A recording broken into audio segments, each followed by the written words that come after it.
नमस्कार दोस्तों, stock India classes आपका हार्दिक स्वागत करता है। फर्स्ट टाइम चैनल को विजिट करें तो सब्सक्राइब जरूर कर लें। सब्सक्राइब कर यहाँ से बेल आइकन को हिट रखें, ऑल को जरूर सेलेक्ट करके रखें ताकि लेटेस्ट वीडियोज के नोटिफिकेशन आपको मिलते रहें और लेटेस्ट खबरों से आप रूबरू होते रहें।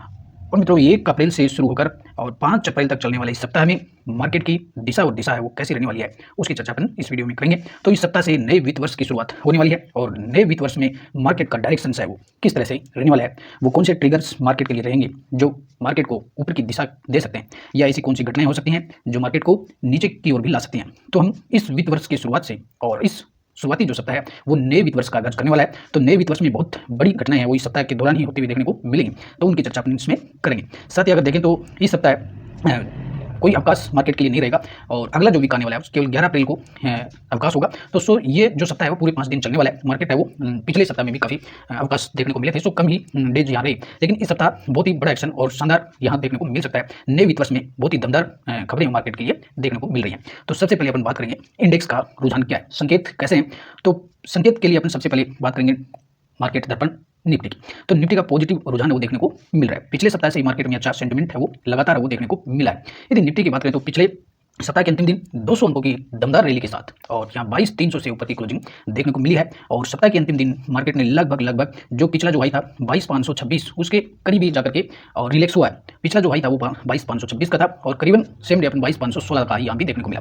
तो एक तरह से अगर देखें तो पिछला जो हाई था 22,526 के काफ़ी नज़दीक से आए हैं और वहाँ से मार्केट कुछ पॉइंट है रिलैक्स हुआ है, लेकिन ऑल ओवर देखें तो काफ़ी शानदार तेजी है वो तेजी के साथ है वो यहाँ संकेत देखने को मिले हैं। और ऑल ओवर वैश्विक माहौल को भी देखें तो अमेरिकी मार्केट है वो ऑल टाइम हाई के नज़दीक चल रहे हैं और वर्ल्ड के दूसरी जो मार्केट है यूरोपियन मार्केट है वो भी अच्छी स्थिति में है। जापानीज मार्केट की बात करें, चाइनीज मार्केट की बात करें तो सब जगह एक पॉजिटिविटी यहाँ देखने को मिल रही है और सभी मार्केट है वो ऑल टाइम हाई के आसपास है वो ट्रेंड कर रहे हैं। तो हाई का जो ट्रेंड है वो मार्केट में बना हुआ है, तो ये कोई सूत्र नहीं है कि हाई के बाद में फिर हाई नहीं बनेंगे। तो मार्केट जब ऑल टाइम हाई पर रहते हैं तो नए टारगेट्स भी देखने को मिलते हैं और एक बड़ी रैली की संभावना यहाँ बन सकती है।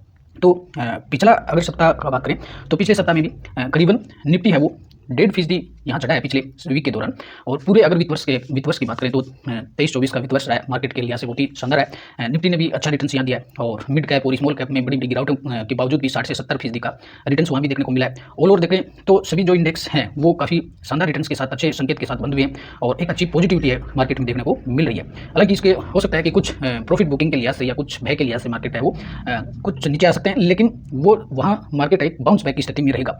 तो जैसे ही निचले अपने पिछले सप्ताह के दौरान उससे पिछले सप्ताह के दौरान भी देखा था, जब मार्केट है 200 से 300 पॉइंट का करेक्शन देता है उसके बाद में एक रिवर्सल बाउंस बैक मार्केट में देखने को मिलता है और अपने हाइज को लगातार कर रहा है। तो यहाँ से एक बार फिर आंकड़ों के दम से चुनावी माहौल है वो देश में देखने को मिल रहा है। अच्छी इकोनॉमी के जो डाटाज हैं वो तो हालांकि अच्छी देखने को मिल रहे हैं।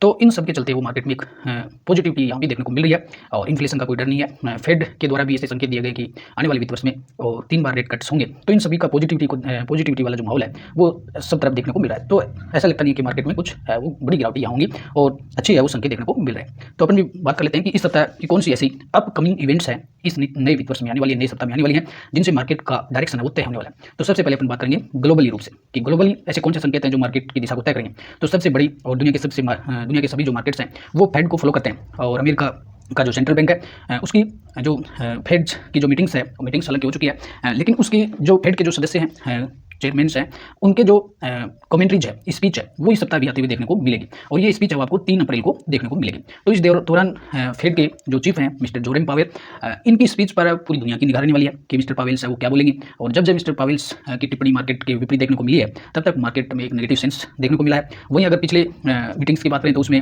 जोरेम पावेल ने अच्छे संकेत दिए थे कि नए वित्त वर्ष में और 3 बार रेट कट्स होने की संभावना है, लेकिन वो कितनी होगी और कब होगी ये तो भविष्य के गत में है। लेकिन ऑल ओवर फिर भी फेड के चेयरमैन का पॉजिटिव जो कमेंट्री है वो देखने को मिली है। इसी के साथ जो 3 अप्रैल को जो कमेंट्री आने वाली है, जो कमेंट्री होगी उस पर पूरी दुनिया की निगाह रहेंगी और मार्केट का जो डायरेक्शन है वो कमेंट्री से ही तय होगा कि इसके लिए हर मार्केट है वो किस दिशा में जाने वाला है। तो कमेंट्री में क्या होगा, कोई बड़ा भी माहौल देखने को नहीं मिलेगा क्योंकि ऑलरेडी जो US GDP के डाटा है वो भी मजबूत है, रोजगार के आंकड़े हैं वो भी ठीक ही देखने को मिल रहे हैं और ऑलरेडी जो चेयरमैन है मिस्टर पावेल साहब वो कह चुके हैं कि महंगाई का जो लेवल है वो लगातार वो 2% के टारगेट को बनाए रखना चाहते हैं। तो वहाँ पर जब भी ये टारगेट अचीव होगा रेट कट होने की पूरी संभावना रहेंगी। तो इसी के साथ मार्केट है वो ये संभावना मानकर चल रहा है कि इस वित्त वर्ष में 3 नहीं तो 1 रेट कट तो हो ही सकती है और इसी के दम पर वो मार्केट है वो पॉजिटिव मार्केट में देखने को मिल रहा है। इसी के साथ कुछ वैश्विक जो डाटा है वो भी इसी सप्ताह रिलीज होते हुए देखने को मिलेंगे, जिसमें अमेरिका है, चीन है, जापान है, उससे PMI परचेजिंग मैनेजर्स इंडेक्स के डाटा रिलीज होंगे जो मैन्युफैक्चरिंग सेक्टर से आएंगे और सर्विस सेक्टर से भी ये डाटा आते हुए देखने को मिलेंगे। तो फेड की मीटिंग के साथ साथ ही ये डाटा भी इकोनॉमीज के लिए काफी महत्वपूर्ण होने वाले हैं, तो इन पर भी बाजार की अच्छी खासी नजर रहने वाली है। तो PMI के डाटा पर भी हमें नजर रखनी चाहिए। इसी के साथ अपन बात करेंगे अब घरेलू इकोनॉमी की, कि भारत की इकोनॉमी की के कौन से डाटा इस सप्ताह आते हुए देखने को मिलेंगे। तो इस नए वित्त वर्ष की शुरुआत होने वाली है अप्रैल के साथ ही और आगाज होगा ऑटो सेक्टर के परफॉर्मेंस से। तो मार्च महीने में ऑटो सेक्टर का परफॉर्मेंस किस तरह का देखने को मिला है, तो उसके साथ ही मार्केट की डायरेक्शन तय होगी और पूरे ऑटो जो सेक्टर्स है वो एक मार्केट को नई दिशा और नई पॉजिटिविटी दे सकता है। और हालांकि एक ब्रोकरेज फर्म है उसका जो उसने रिपोर्ट निकाली है, उनकी रिपोर्ट के अनुसार कि जो मार्च के जो डाटा रिलीज हो रहे हैं उसमें जो ऑटो सेक्टर के डाटा जाए कुछ अच्छे देखने को मिल सकते हैं, लेकिन इसमें जो व्यवसाय कॉमर्शियल जो व्हीकल्स है उनके डाटा है वो कुछ सुस्त लग सकते हैं, लेकिन इसमें बाकी के जो EV सेक्टर्स है उनके डाटा जो अच्छे हुए आते हुए देखने को मिल सकते हैं। तो इस पर भी बाजार की पूरी नजर रहेगी कि जो ऑटो सेक्टर की कंपनियों का परफॉर्मेंस है वो मार्च माह में है वो कैसा रहा है और इसी के दम पर है वो मार्केट में एक्शन देखने को मिलेगा। साथ ही इस सप्ताह के अंतिम दिनों से ही और Q4 के जो रिजल्ट्स हैं वो उनकी शुरुआत मार्केट में होते हुए देखने को मिलेगी। तो इस सप्ताह के अंतिम दिनों से ही छुटपुट कंपनियों के कुछ Q4 के नतीजे भी है वो रिलीज होंगे, तो उनका भी एक्शन है वो मार्केट पर प्रभावी होते हुए देखने को मिलेगा। तो इन सभी मिलीजुली घटनाओं से मार्केट दमदार यहाँ पर पॉजिटिविटी वो देखने को मिल सकती है। साथ ही बात करेंगे मॉनिटरी पॉलिसी की, तो हमारे यहाँ भी और अप्रैल में 3 से 5 अप्रैल के बीच RBI की मॉनिटरी पॉलिसी को लेकर के बैठक होने वाली है। हालांकि RBI की जो MPC बैठक है उसमें कोई बड़ी बात निकल कर आने की संभावना नहीं है। उसकी संभावना इसलिए नहीं है क्योंकि जो फेड की जो कमेंट्री होगी और जिस तरह से अमेरिकी सेंट्रल बैंक जो डिसीजन लेगा उसी के अकॉर्डिंग है वो हमारे यहाँ भी एक्शन RBI की तरफ से देखने को मिलेगा। तो फिलहाल फेड की तरफ से ऐसा कोई डिसीजन बड़ा डिसीजन नहीं है कि जो रेट कट को लेकर के या महंगाई को लेकर के, और अमेरिका की बजाय हमारे यहाँ भी महंगाई का जो अगर लेवल देखें तो वो आंकड़ों के लिहाज से वो ठीक ठाक है, वो लेवल यहाँ चल रहा है। तो इस लिहाज से RBI की MPC से हालांकि कोई इकोनॉमिस्ट जो डाटा है वो RBI की तरफ से हो सकता है, लेकिन ऐसा कोई बड़ा उलटफेर है वो मार्केट को प्रभावित करने वाला RBI की पॉलिसी में देखने को नहीं मिलेगा। लेकिन एक पॉजिटिव जो रुझान है वो हो सकता है कि RBI की तरफ से और इकोनॉमी को लेकर के कुछ पॉजिटिव आउटलुक आ जाते हैं। इकोनॉमिक्स को लेकर के अगर RBI जो गवर्नर है वो देश की GDP को लेकर के अगर कोई पॉजिटिव बात कर देते हैं तो उसका प्रभाव भी मार्केट में ऐड हो सकता है। तो उस पर बाजार की नजर रहने वाली है कि RBI गवर्नर है वो अगले वित्त वर्ष के लिए किस तरह की कमेंट्री है वो यहाँ आते हुए देखने को मिलेगी, तो इस पर भी काफी नजर रहने वाली है। और महंगाई की तरफ से कोई बड़ी चिंता है वो RBI के सामने नहीं है। अगर फरवरी में खुदरा महंगाई की बात करें तो कुछ कम होकर के आई थी, जो जनवरी में 5.1 के आसपास थी, जो घट करके फरवरी में 5.09 के आसपास रही, और कोर इन्फ्लेशन भी 3.6% से गिर करके और 3.3% पर देखने को मिलेगी थी। तो इस लिहाज से वो RBI की पॉलिसी है वो कोई बड़ा उलटफेर यहाँ देखने को नहीं मिलेगा। इसके साथ ही PMI मैन्युफैक्चरिंग जो सेक्टर है उसके लिए PMI का डाटा रिलीज होगा, वो भी काफी अहम रहेगा। और PMI डाटा के साथ सर्विस सेक्टर का जो PMI डाटा है वो भी मार्च महीने के लिए रिलीज होगा, और ये दोनों ही जो डाटा है सर्विस सेक्टर का PMI डाटा आपको 4 अप्रैल को आते हुए देखने को मिलेगा। वही मैन्युफैक्चरिंग सेक्टर का जो डाटा है PMI जो डाटा है वो 2 अप्रैल को रिलीज होगा। तो PMI सेक्टर की तरफ से जो PMI का जो इंडेक्स है उसका जो इफेक्ट है वो किस तरह का प्रभाव मार्केट में रहेगा ये डाटा पर निर्भर करेगा। तो ये भी एक बड़ा रोल यहाँ देखने को मिलेगा। और सबसे बड़ा जो बूस्ट है वो मार्केट को जो मिलेगा वो पॉलिटिकल इमेज से मार्केट को मिलेगा। और देश में है वो आम चुनाव का माहौल चल रहा है, और 19 अप्रैल से इसी सप्ताह के बाद से ही है देश में पहला आम चुनाव का जो चरण है वो देखने को मिलेगा। और मार्केट पर भी इलेक्शन का है वो काफ़ी बड़ा असर है वो देखने को मिला है।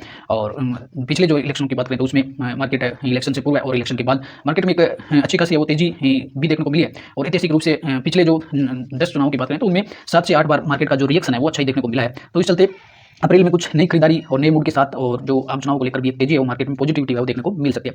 तो इनका इफेक्ट भी है वो काफ़ी मार्केट पर देखने को मिलेगा कि आम चुनाव को लेकर के, और कोई डिफेंस सेक्टर है, इंफ्रास्ट्रक्चर जो सेक्टर है उसमें बड़ी खरीदारी के दम पर है वो इंडेक्स में कुछ तेजी वो देखने को मिल सकती है।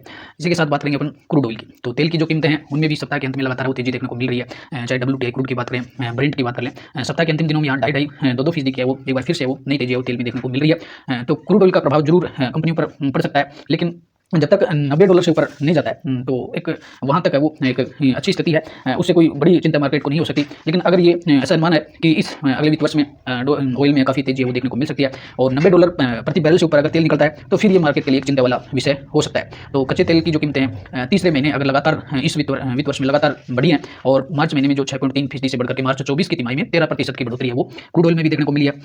क्रूड ऑयल WTI की अगर बात करें तो पिछला जो सप्ताह है इसमें भी 2% से ज़्यादा बढ़कर के आया है। तो क्रूड ऑयल है वो एक मार्केट के लिए चिंता वाला विषय हो सकता है। लेकिन अगर इस सप्ताह में अगर कुछ यहाँ सुस्त चाल देखने को मिलती है तो कोई बड़ा इफेक्ट है उस क्रूड ऑयल का भी मार्केट पर देखने को नहीं मिलेगा। साथ ही बात करेंगे वर्ल्ड करेंसीज की क्या स्थिति है, तो डॉलर की बात करें तो डॉलर में कुछ मजबूती है वो देखने को मिली है। 104 से ऊपर डॉलर इंडेक्स है वो लगातार देखने को मिल रहा है, और पिछले एक महीने में डॉलर में काफ़ी मजबूती हुई है। वहीं अगर पिछले सप्ताह की बात करें तो डॉलर के मुकाबले रुपया भी कुछ मजबूत हुआ, और पिछले सप्ताह के अंतिम दिनों में रुपया वो 3 पैसे मजबूत हुआ है। तो डॉलर की मजबूती के साथ ही यहाँ रुपये में भी है वो मजबूती है, वो मार्केट को सारा सपोर्ट दे सकता है, जो इंडियन इकोनॉमी और के लिए काफ़ी राहत भरा होना चाहिए ये कि रुपया है वो मजबूत स्थिति में होना चाहिए। हालांकि पूरे वित्त वर्ष की अगर बात करें तो इसमें डॉलर है वो काफ़ी फिसला है इसमें, तो ये एक मार्केट के लिए चिंता वाला विषय हो सकता है। साथ ही अपन बात करेंगे इसमें गोल्ड की, तो गोल्ड की प्राइसेज है वो भी मार्केट लगातार है वो बढ़ते हुए देखने को मिल रही है, और इस सप्ताह में गोल्ड अपने ऑल टाइम हाई पर यहाँ पहुँचते हुए देखने को मिला है और 70,000 तक यहाँ पहुँचा है गोल्ड में। और ये पहली बार देखने को मिल रहा है कि इक्विटी मार्केट और गोल्ड दोनों में जो तेजी है वो एक साथ देखने को मिल रही है। तो ये एक दुभाषी स्थिति है कि इंडियन जो मार्केट है वो भी अपनी हाई पर चल रहा है और गोल्ड जो प्राइसेज है वो भी हाई पर वो देखने को मिल रही है,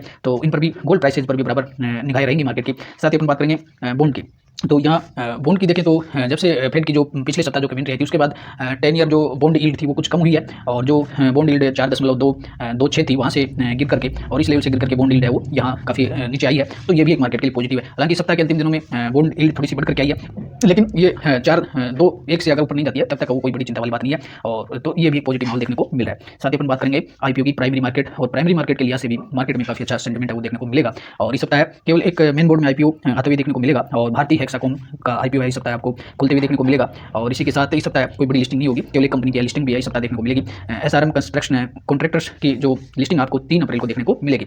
इसी के साथ आपको एसएमई जो सेगमेंट है उसमें 9 कंपनियां भी लिस्ट होंगी, और जिसमें Vishwas agriseeds, Naman stores, Vardi engineering works, value payable, aspire and innovative advertising, जिक next, Logitech and supply chain, trust, fintech, radio वाला नेटवर्क और टीएससी इन्फोसेक। तो ये कुछ 9 कंपनियां हैं वो एसएमई सेगमेंट में लिस्ट भी होंगी। इसी के साथ हम बात कर लेते हैं इस सप्ताह के महत्वपूर्ण कॉर्पोरेट एक्शन की। कॉर्पोरेट एक्शन बोले तो dividend, right issue, stock split, bonus issue और बाईबैक को लेकर के इस सप्ताह कौन से बड़े ट्रिगर मार्केट के सामने रहने वाले हैं। तो इसमें इस सप्ताह के महत्वपूर्ण कॉन्ट्रैक्ट में बात करें तो आपको भारत डायनेमिक्स बीडीएल के लिए जो अंतरिम डिविडेंड का जो एक्स डेट है वो 2 अप्रैल को आते हुए देखने को मिलेगा, और यहाँ 8.5 रुपये का जो अंतिम डिविडेंड रहेगा उसकी एक्स डेट यहाँ रिकॉर्डेड देखने को मिलेगी। इसी के साथ फ्रेश स्टॉक फ्रूट्स में बाईबैक रहेगा 2 अप्रैल को, जीपीटी हेल्थ केयर में अंतरिम डिविडेंड रहेगा 2 अप्रैल, और टीवीएस होल्डिंग में अंतरिम डिविडेंड के लिए एक्स डेट रिकॉर्डेड भी आपको 2 अप्रैल को देखने को मिलेगी।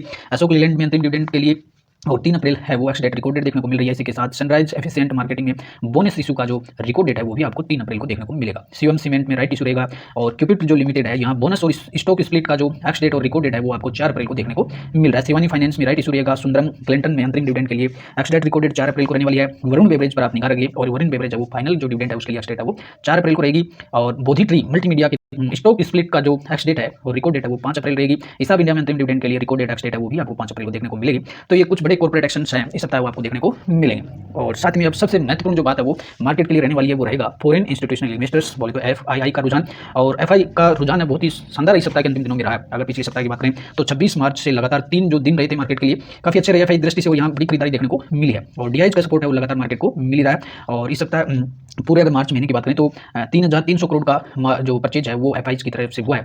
वहीं डीआईज घरेलू जो इन्वेस्टर है उनकी तरफ से 56,300 करोड़ है वो मार्केट में डाले गए हैं, और बहुत ही एफआईज की तरफ से मार्केट को सपोर्ट मिल रहा है, और जबरदस्त बाइंग है यहाँ डीआईज की तरफ से हो रही है। और जो सेंटिमेंट में जो तड़का लगेगा वो एफआईज की तरफ से लगेगा, और एफआईज ने जो मार्च में वो जो नेट बाय रहे हैं 3,300 करोड़ की जो बाइंग की है, तो इससे ये एक अंदाजा लग रहा है कि अप्रैल में अब एफआईज की जो बड़ी अगर परचेजिंग हो जाती है, बड़ी खरीदारी शुरू हो जाती है, तो मार्केट में एक नेक्स्ट लेवल की है वो नेक्स्ट लेवल की तेजी है वो देखने को मिल सकती है। साथ ही एक बड़ा जो ट्रिगर है वो डीआईज की तरफ से ये रहेगा कि जो म्यूचुअल फंड हाउस है उनकी तरफ से जो टेस्टिंग की गई थी, और मार्केट में एक बबल्स को लेकर के स्मॉल और मिड कैप स्टॉक्स में जो काफ़ी बबल्स की बातें और सेबी की तरफ से भी जो बातें उठाई गई थी उनको चलते वो भी अब रिलैक्स होते हुए देखने को मिल रहे हैं, और म्यूचुअल फंड हाउस की तरफ से वो भी बड़ा पैसा वो मार्केट में अप्रैल में डाला जा सकता है, तो इसकी भी बड़ी संभावना है। तो इन सब चीज़ों को लेकर के एफआईज और डीआईज है वो दोनों अप्रैल में आपको पॉजिटिव देखने को मिल सकते हैं, और इसके चलते मार्केट में वो नेक्स्ट लेवल की है वो नेक्स्ट लेवल भी देखने को मिलेंगे।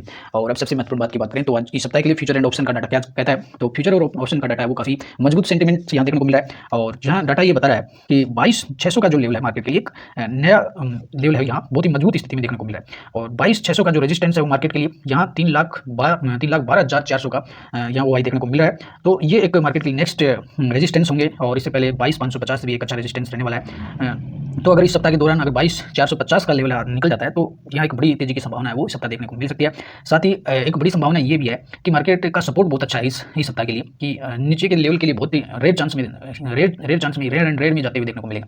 बाकी यहाँ 22,300 का जो सपोर्ट है 22,300 का जो सपोर्ट है मार्केट के लिए बहुत शानदार सपोर्ट यहाँ देखने को मिला है, और 22,300 पर अगर ओपन इंटरेस्ट की बात करें तो यहाँ 3,44,600 ओपन इंटरेस्ट देखने को मिली, तो बहुत ही 22,300 है वो बहुत ही दमदार और बहुत ही सपोर्ट है, बड़ा सपोर्ट यहाँ देखने को मिला है। और एक 22,600 के बाद में 22,600 और 22,800 के लेवल सही सप्ताह आपको देखने को मिल सकते हैं। तो ये था ऑप्शन एंड फ्यूचर्स का डाटा के अकॉर्डिंग। और समराइज की रूप से अगर देखें कि समराइज रूप से पूरे सप्ताह के लिए क्या रहने वाला है, तो पॉजिटिव खबरें और नेगेटिव खबरों के लिहाज से अगर देखें तो इस सप्ताह नेगेटिव रूप से वो मार्केट के सामने कोई बड़ी यहाँ नेगेटिव रोल वाली कोई खबर है नहीं, क्योंकि फेड की जो मीटिंग्स होने वाली है और जो फेड का जो फेड के जो चेयरमैन है उनका जो स्पीच होने वाला है उसमें कुछ नया नहीं आने वाला है। ऑलरेडी 3 रेट कट के लिए कह चुके हैं और वो कब कब होंगी कुछ नया कह देते हैं पावेल साहब, तो वो मार्केट के लिए कुछ हो सकता है, लेकिन ऐसा कुछ डाटा के अनुसार और नया कुछ महंगाई का मामला ऐसा बना नहीं है। सो यहाँ फेड की तरफ से भी कुछ नया नेगेटिव बात नहीं आ रही है। तेल को लेकर के भी कोई बड़ा उलटफेर नहीं है और वैश्विक अगर लेवल पर जो जियोपॉलिटिकल टेंशन की बात करें तो वो भी ऑलरेडी मार्केट तक पहुंच चुका है। तो नेगेटिव जो न्यूज है वो यहाँ फिलहाल मार्केट में किसी तरह की न्यूज है नहीं। पॉजिटिव की बात करें तो इन्फ्लेशन का डाटा पॉजिटिव है, ग्लोबल इकोनॉमिक डाटा है वो पॉजिटिव है, साथ ही इंडियन जो इकोनॉमी है, इंडियन इकोनॉमी का भी शानदार परफॉर्मेंस है वो भी पॉजिटिव है,